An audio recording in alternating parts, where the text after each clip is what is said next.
According to the latest polling averages from Real Clear Politics, former Republican President Donald Trump leads incumbent Democratic President Joe Biden by 3.8% in a head-to-head race, and by 3.7% when including independent candidate Robert F. Kennedy Jr.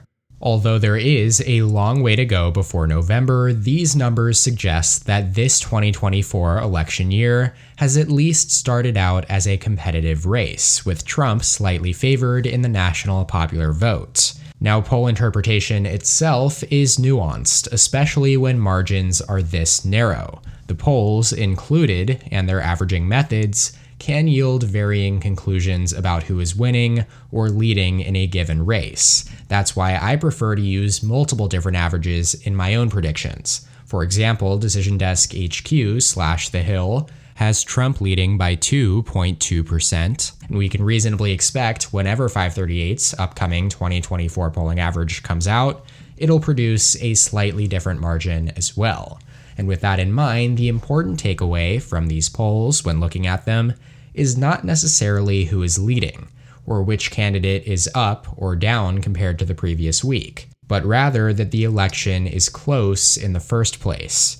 Given that most of the individual polls included in these latest averages have Trump ahead of Biden by a margin within the margin of error, the only thing we can say with certainty is that the race to 270 electoral votes will be close, and anything beyond that would be speculative, or a prediction. Now, obviously, the 2024 election will not be held today, or tomorrow, or even 3 months from now, so the question we'll be looking to answer today is just how useful are these early polls? The answer is frankly not very. For one thing, the two major parties have not officially selected their nominees. While Trump and Biden are highly likely to prevail in their respective primaries, neither party will officially pick its nominee until this summer. And up until that point, these polls are technically still just hypothetical exercises. The other factor is that historically, early polls have often underestimated incumbents. In analyzing the earliest available polling averages from the last 3 presidential elections with incumbents running for re-election, that being 2004, 2012, and 2020, I found a consistent trend of incumbents gaining ground by election day. For example, in 2004, presumptive Democratic nominee John Kerry led then incumbent Republican President George W. Bush, according to an analysis from Gallup in March of that year. Now, of course, Bush went on to win that election, securing a 2.4-point national popular vote victory. So the difference between the earliest available polling average in 2004 and the final result was 8.4% in favor of the incumbent, Bush. Then 8 years later, Democratic President Barack Obama led Republican nominee Mitt Romney by an average of 1.6% on January 1st of 2012, according to Real Clear Politics' polling average. Obama ultimately defeated Romney by 3.9% in the national popular vote, a 2.3-point improvement over that early average for him. And then most recently in 2020, of course, then Democratic nominee Joe Biden led then incumbent Republican President Donald Trump by 5.7% on January 1st of that year, yet only won by 4.5% when all of the votes were counted. That means that Trump improved on his early average by 1.2%. I should note here, though, that Biden was actually leading Trump by double-digit margins throughout most of November and December of 2019, so Trump actually gained back a lot more support in the longer term than this improvement number may indicate. Overall, I have calculated an average incumbency improvement of 3.17%, adjusted for recency. The data supports the argument that incumbents often start with lower poll numbers in their re-election campaigns, but tend to recover as the election nears. This trend is likely a result of American voters simply looking to express their dissatisfaction with presidents or the country's direction at large, whether it be due to economic conditions, a particularly pressing issue, or just generally negative media coverage. However, as Election Day approaches, voters face a more definite choice between the incumbent and the challenger or challengers. It's one thing for voters who previously supported the incumbent to consider a challenger months before the election, but it's quite another to actually vote against the incumbent on election day, especially in our hyper-polarized political climate where partisanship has become the ultimate deciding factor in how people vote. Within the context of this election in 2024, Joe Biden's approval rating entering this year was the lowest of any president in modern history, according to Gallup. Yet it's also true that Donald Trump was extraordinarily unpopular throughout his own presidency and is still disliked by a large segment of the electorate. As the election draws closer, voters will have to make a consequential decision between these two former opponents. And this could work in Biden's favor, as voters might compare him not to a new, fresh-faced Republican candidate, but to Trump's previous tenure. On the other hand, there is an argument to be made that since the 2024 nominees are likely to be the same as in the most previous election, and have practically already been decided much earlier in the cycle than in a usual election year, early polling might be more accurate than usual. But given how often early polls have misled us in the past, it would still be risky to place our faith in them this far in advance. With that in mind, let's proceed with this hypothetical analysis of the 2024 presidential map, where we'll adjust the latest polling averages in competitive states by 3.17% in favor of the incumbent, President Joe Biden. This hypothetical scenario assumes an improvement in his national polling numbers by this margin based on the historical trends we have outlined. Of course, I should note that I am obviously not expecting the national popular vote to shift by exactly this margin in favor of Biden over the coming months, nor does it mean that every state will magically uniformly shift by exactly 3.2% in Democrats' favor. Each state has its own unique dynamics. Jumping over to the map, let's go through each of these states decided by less than 10% in the 2020 election in alphabetical order.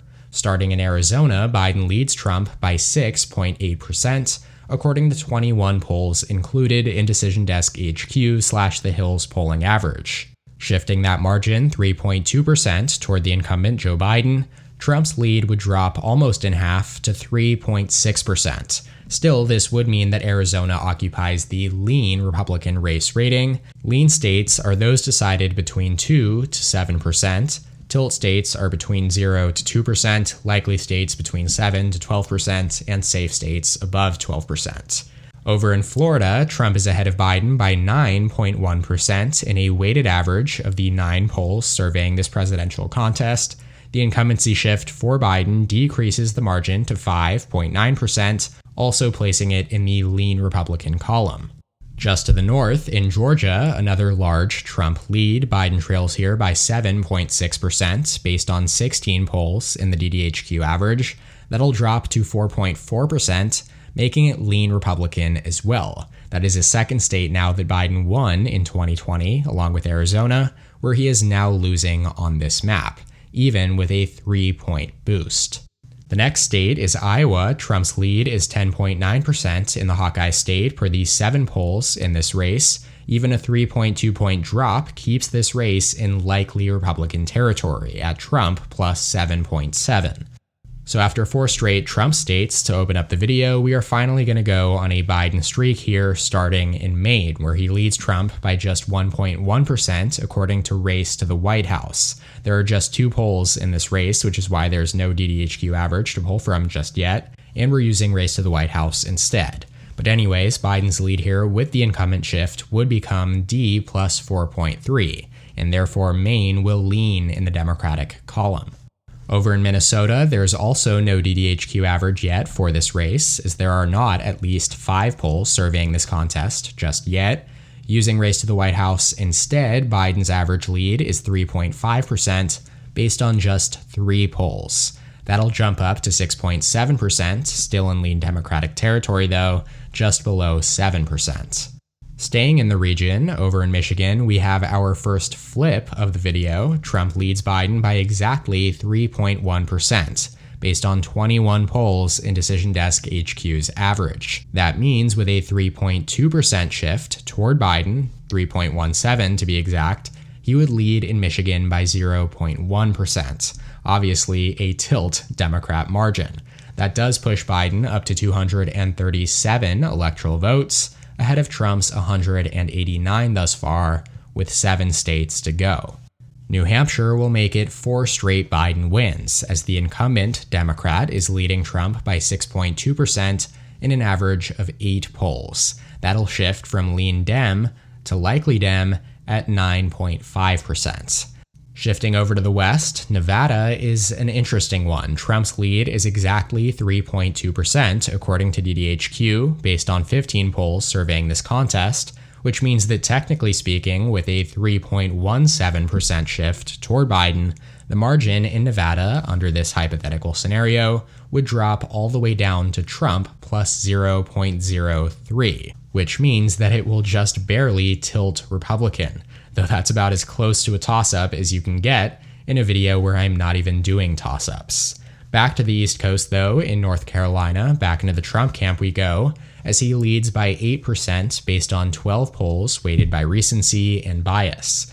That'll mean that the Tar Heel State joins Georgia and Florida in the Southeast as states starting out at likely Republican, but dipping into the lean Republican column following that incumbency shift. North Carolina's margin drops to Trump plus 4.8. The next state is Ohio. Trump's lead here is very similar to Iowa, 10.7%, based on 6 polls. The margin will come back down to 7.5%, just a half point below Trump's 2020 margin in the state. Still, though, Ohio will go in the likely Republican column. 3 states remain. First, Pennsylvania. Surprisingly, there have not been enough polls surveyed here to produce a DDHQ average just yet. So taking a look at race to the White House's margin instead, they have Biden leading Trump by 1.5%, with the most recent of which from Quinnipiac University showing him in front by 3%. Anyways, the 1.5-point polling lead for Biden rises to 4.7% with that incumbency shift, meaning that Pennsylvania will lean Democrat. Down in Texas, Trump's lead in the Lone Star State is 6.4%, again, according to Race to the White House, as DDHQ does not yet have an average. The pro-Biden shift, though, cuts that exactly in half, down to Trump plus 3.2, leaning Republican and shooting Trump's electoral votes all the way up to 268, too shy of 270, with the only state remaining, Wisconsin, where Trump's lead is less than a point at 0.7% based on 11 polls. That, of course, means that the race, just like in Michigan, shifts over to Biden. R plus 0.7 becomes D plus 2.5 with that 3.2% shift, so Wisconsin will lean Democrat rather than tilt Republican, filling out the traditional blue wall along the upper Rust Belt, and most notably lifting Joe Biden up to exactly 270 electoral votes, compared to Trump's 268. So, in this hypothetical scenario where we compared early polling averages to final results over the last 3 presidential elections in which incumbents were running for re-election, then added the calculated average of 3.2% to Biden's polling averages in competitive states across the country, the 2024 presidential electoral map would be extraordinarily close. Trump would sweep the battleground states across the Sun Belt, Nevada, Arizona, and Georgia, while Biden holds on to the key Rust Belt trio of Pennsylvania, Michigan, and Wisconsin, which would be just enough to re-elect him in this scenario with 270 electoral votes. That does it though for today's video. Make sure to subscribe to my channel down below and hit that notification bell for more videos like this in the future. Feel free to let me know in the comment section what you think of this map, as well as any other videos you would like to see in the future. Shout out to my channel members on screen here. Thank you so much for your support. If you would like to become a member, go ahead and click that join button below this video to receive exclusive perks. Be sure to also check out electionpredictionsofficial.com for my latest 2024 presidential election forecast. You can check out more content from my channel here, and as always, thank you so much for watching. I'll see you next time. EP out.